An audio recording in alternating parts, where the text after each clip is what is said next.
Hello வணக்கம் நண்பர்களே. Mumbai Indians அணியிலிருந்து ஒரு புது அப்டேட் வந்திருக்குங்க. நம்ம ஜஸ்பிரிட் பும்ரா மும்பை அணியில் விளையாடுறதுக்கு ஒரு விருப்பம் இல்லைன்னு ஒரு தகவல் வெளியாக இருக்குங்க. ஆமாங்க, இதுக்கு முன்னே மும்பை இந்தியன்ஸ் அணிக்கு ரோஹித் சர்மா கேப்டன்ஷிப் பண்ணியிருந்தார் கடந்த வருஷம் வரைக்கும். இப்போ பார்த்தீங்கன்னா ரீசெண்டாக ஹர்திக் பாண்டியா தூக்கின்னு வந்து கேப்டனாக போட்டிருக்காங்க. ஒரு கேப்டனாக போட்டதில் இருந்து இப்போ வரைக்கும் நிறைய விமர்சனம் ஹர்திக் பாண்டியா மேலே வந்திருக்குங்க. ஏன்னு பார்த்தீங்கன்னா பும்ரா வந்து ரொம்ப நேர்மையாக இருக்கிறாருங்க மும்பை இந்தியன்ஸ் அணிக்கோசரம். ஏன்னா நிறைய பிளேயர்கள் காசுக்கோசரம் டீம் நிறைய மாறிட்டாங்க. எக்ஸாம்பிள் பார்த்தீங்கன்னா சன்ரைசர்ஸ் ஹைதராபாத்லேருந்து ரஷித் கான், என்னோட டேலண்ட் இருக்குது, என்கிட்ட நிறைய ஸ்கில் இருக்குன்னு சொல்லிட்டு நான் டீமுக்கோசம் விளையாட மாட்டேன்னு சொல்லிட்டு ஜிடி அணிக்கு 16 கோடிக்கு போனாங்க. 16 கோடி கொடுத்து ஜிடி அணி ஏலம் எடுத்தாங்க. அதுக்கப்புறம் நம்ம மிச்சல் ஸ்டாக்கு, ஐபிஎல் இது வரைக்கும் ஆடாத இந்த மிச்சல் ஸ்டாக்கு இப்போ பார்த்தீங்கன்னா 24 கோடி கொடுத்தோன்னே இந்த சீசன் வந்து ஐபிஎல் ஆடுறாரு. அதனால் ஜஸ்பிரிட் பும்ரா மட்டும் எந்த இதில் குறைச்சலான ஆள், எல்லாம் நல்ல பவுலர், இந்தியாவில் டாப் பவுலர் அவர் தான். சப்போஸ் அவர் நான் மும்பை அணிக்கோசம் விளையாட மாட்டேன்னு சொல்லிட்டு வெளியே போனார்னா கண்டிப்பாக 18-20 கோடிக்கு தாராளமாக போவார் ஜஸ்பிரிட் பும்ரா.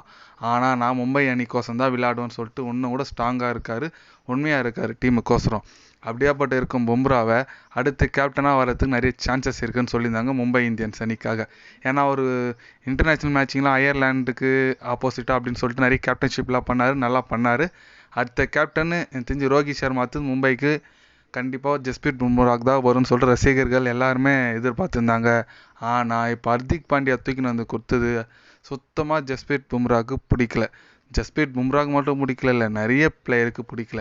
அவர் கேப்டனாக வந்தது பிடிச்சிது. அது பால் பார்த்தீங்கன்னா யாருன்னு இஷான் கிஷன், திலக் வர்மா இவங்களுக்கு தான் பிடிச்சிருக்கே தவிர மற்றபடி முன்னாள் சீனியர் வீரர் யாருக்குமே ஹர்திக் பாண்டியா கேப்டனாக இருக்கிறது மும்பை இந்தியன்ஸுக்கு பிடிக்கல.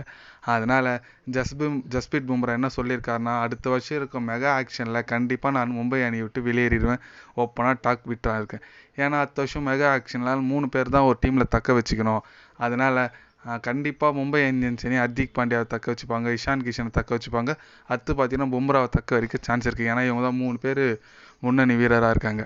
அதனால் அடுத்த வருஷம் ஜஸ்பிரிட் பும்ரா தானாகவே வெளியேறிடுவார்னு சொல்லிட்டு ஒரு தகவல் வெளியே இருக்குங்க. கண்டிப்பாக அவர் வெளியே போயிட்டாருங்கன்னா நிறைய டீம் அவருக்கோசரம் போட்டி போடும். சென்னை சூப்பர் கிங்ஸுக்கு வந்தாலும் சூப்பராக இருக்குங்க அவர். அதனால் நிறைய நீங்கள் போட்டி போடும்போது அவருக்கு என்னங்க ஸ்டாக் 24 கோடி, ஜஸ்பிரிட் பும்ராலாம் தாண்டி போகிறதுக்கு நிறைய சான்சஸ் இருக்குங்க. ஏன்னா அந்த மாதிரி ஒரு குவாலிட்டியான இந்தியன் பவுலர். அதனால் கண்டிப்பாக ஜஸ்பிரிட் பும்ரா இந்த ஐபிஎல்லில் தொடர் வந்து ரொம்ப கஷ்டமாக இருக்குது.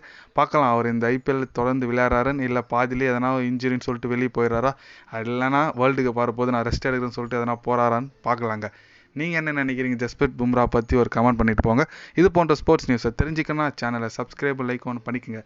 என்னடா சப்ஸ்கிரைப் கம்மியாக இருக்குதுன்னு நினைக்காதீங்க. கண்டிப்பாக கிரிக்கெட் பற்றி, முக்கியமாக ஐபிஎல் பற்றி டே பை டே அப்டேட் சேனலில் வந்துட்டு இருக்கும். நன்றி.